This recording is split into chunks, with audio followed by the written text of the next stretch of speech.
Imagine a world where death lurked on every corner. Streets echoed with the cries of the dying, carts carried away bodies by the dozens, and families sealed themselves inside their homes out of sheer terror. This was Europe during the plague, a time when science had no answers and medicine relied on hope, superstition, and desperate invention. Today, we uncover how people in the Middle Ages tried to fight the deadliest disease in history before modern medicine existed. The arrival of the plague. The plague, most infamously the Black Death of the 14th century, swept through Europe like wildfire. By 1347, it had arrived in Sicily via trading ships from the Black Sea, and within just a few years, it spread across the continent, wiping out between one-third and one-half of Europe's population. To understand how people treated it, we must first understand their view of disease. In the Middle Ages, there were no microscopes, no germ theory, and no antibiotics. Instead, doctors relied on ancient Greek and Roman theories, especially the teachings of Hippocrates and Galen, combined with religious belief and folk remedies. The theory of miasma, bad air as the enemy. One of the most common medieval explanations for the plague was the idea of miasma, poisonous, corrupted air filled with harmful vapors. People believed that plague spread through smells, not through contact with rats or fleas, though they did notice patterns.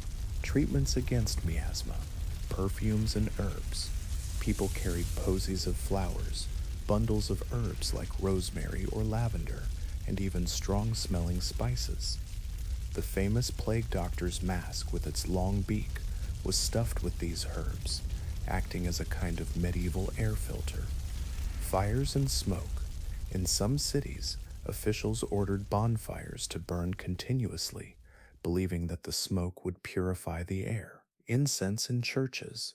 Religious processions often filled the streets with the scent of burning frankincense and myrrh to ward off corruption in the air. But these treatments were less about science and more about comfort. People thought they were battling invisible poison floating in the atmosphere. The four humors, balancing the body. The second major explanation came from the ancient theory of humors. Medieval doctors believed that the body contained four fluids: blood, phlegm, yellow bile, and black bile. Illness meant these humors were out of balance.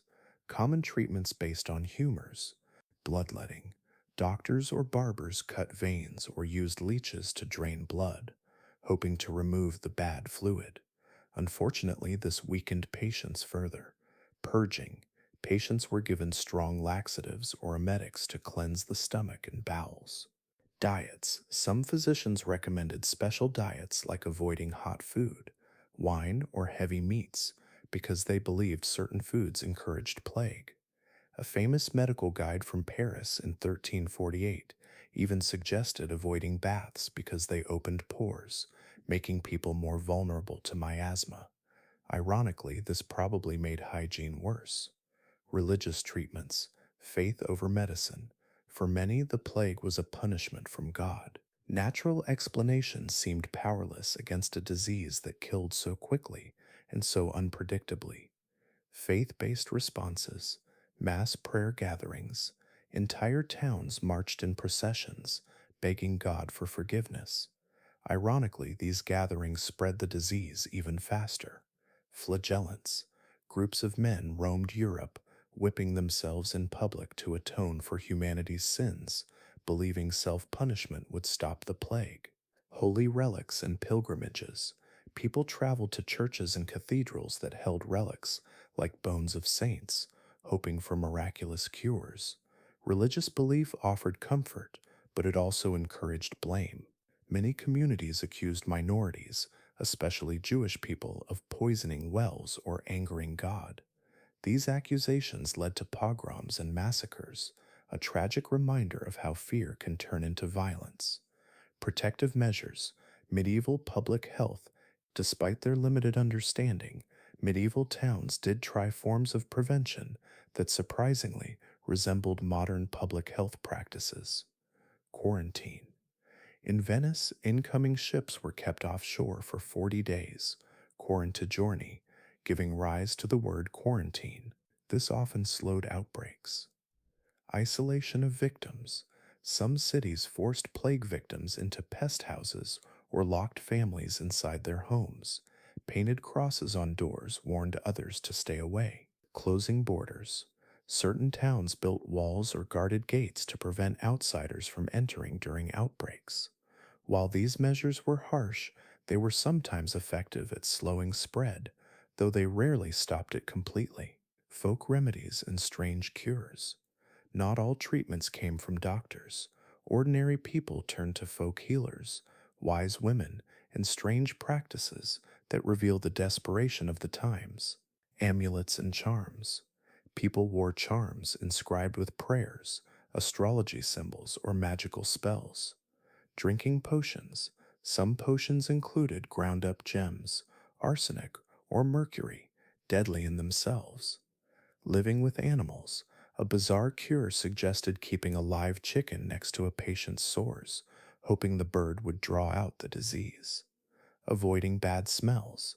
Since people believed disease entered through the nose, they avoided swamps, latrines, and even bathing. These treatments rarely helped, but they gave people a sense of control in a terrifying, uncontrollable time. Imagine walking through a medieval city at the height of the plague. Streets were silent, except for the rattle of carts carrying corpses.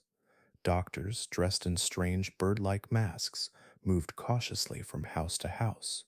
Churches rang their bells constantly, and smoke from burning herbs clouded the air. Families clung to herbs, charms, and desperate prayers.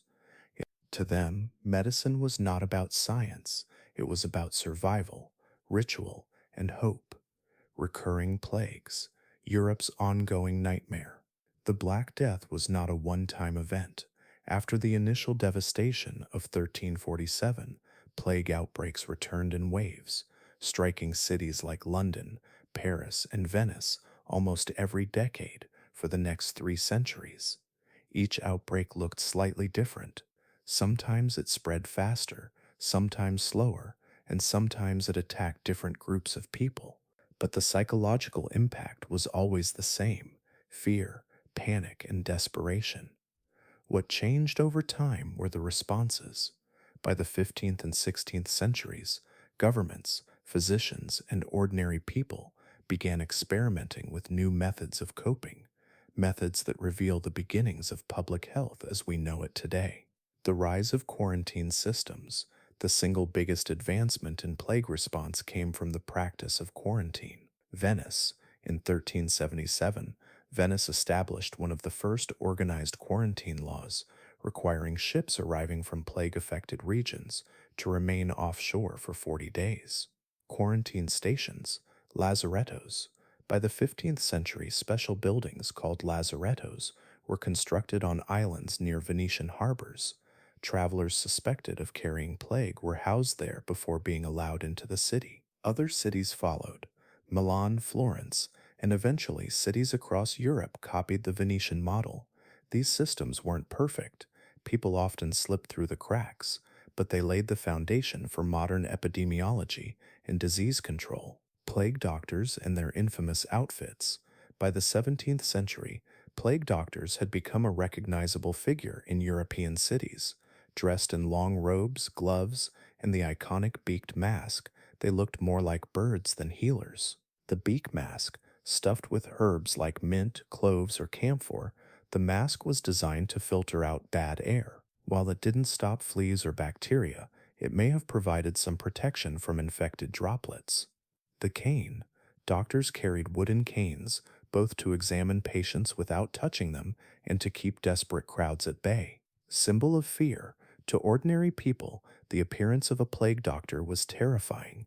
It meant the plague was inside their city walls. Even though plague doctors couldn't cure the disease, their presence reflected a growing sense that professional medicine, not just religion or superstition, should play a role in society's response. Medical theories evolve. While humoral theories still dominated, some physicians began questioning old explanations. Observation of symptoms. Doctors noted the difference between bubonic plague, with swollen buboes, and pneumonic plague, spread by coughing. Though they didn't understand bacteria, they realized some forms were deadlier and spread faster. Contagion theories. Italian physician Girolamo Fracastoro in the 16th century proposed that diseases could spread through tiny seeds of contagion, foreshadowing germ theory. Shifts in treatment. Bloodletting continued, but some doctors discouraged it after noticing it often worsened outcomes. Instead, they tried milder methods like herbal syrups, opium-based painkillers, or vinegar washes for sores. Medicine was still primitive, but these small shifts show the first cracks in the dominance of Galen's ancient teachings.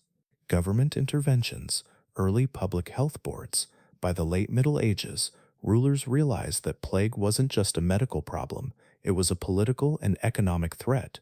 Plague boards, cities like Florence and Milan established boards of health to enforce quarantine, regulate burials, and monitor disease spread.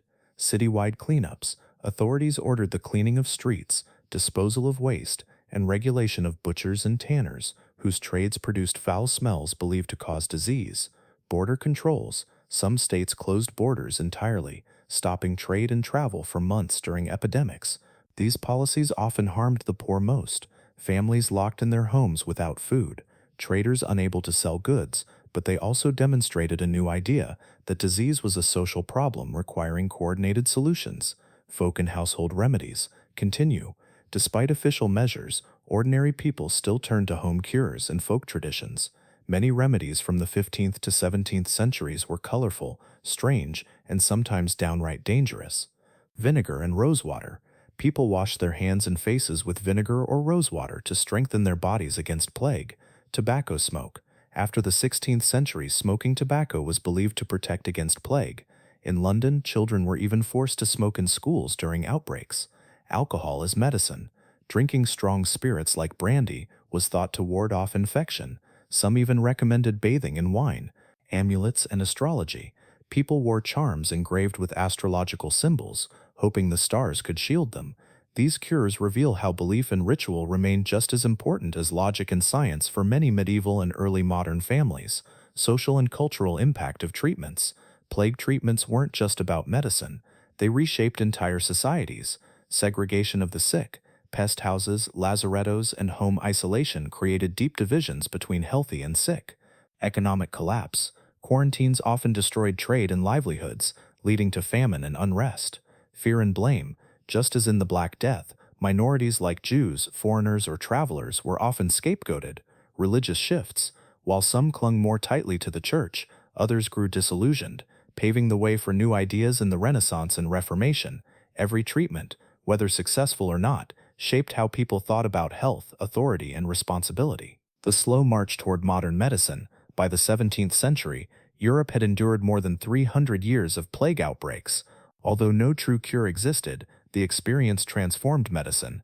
Hospitals improved. Specialized plague hospitals emerged, focusing on isolation and basic nursing care. Better data collection. Cities like London kept weekly bills of mortality, recording deaths and causes. This data became the foundation of epidemiology. Decline of humoral medicine. While still popular, humoral theory faced growing criticism. Doctors began relying more on observation, anatomy, and experimentation. Most importantly, people learned that organization and prevention, quarantine, sanitation, and record-keeping were more effective than charms or bloodletting. Lessons from a dark past. By the time the last great European plague struck Marseille in 1720, societies were far better prepared. Though thousands still died, governments responded with quarantines, lazarettos, and organized care. It wasn't a cure, but it showed how centuries of suffering had taught humanity the value of public health and collective responsibility. Plague medicine before the modern era was often strange, painful, and ineffective, but it reveals something essential about human nature. In the face of unimaginable horror, people will try everything: science, superstition, faith, and desperation to survive. If you found this journey into the past fascinating, make sure to like this video, subscribe to the channel, and hit the bell icon so you never miss our deep dives into history's greatest mysteries.